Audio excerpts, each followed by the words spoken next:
তোমার পেট কেটে আমারে বের করা হয়েছে, 2 বছর আমারে দুধ খাওয়াইছে, পেশাব পায়খানা পরিষ্কার করেছে, বয়স যখন 3-4 তখন তোমার আমি মা ডাকছি। এই মা ডাকটা শোনার জন্য তুমি এত কষ্ট করছো, আর আরেকবারের মাইয়া এই ঘরে আইসাই তোমার মা ডাকা শুরু করছে। যেই মেয়েটা তোমারে মা ডাকে সে আমার আপন হবে না কেন মা?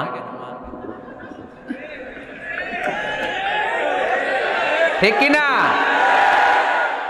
এই মা ডাক শোনার জন্য তুমি এত কষ্ট করলা, আমার লালন পালন করলা, 10 মাস পেটে ধরলা, পেশাব পায়খানা পরিষ্কার করলা, এরপরে মা ডাক শুনতে পারছে। আর আরেকবারের মেয়ে জানা নাই চিনা নাই এসেই তোমার ডাকা শুরু করছে মা।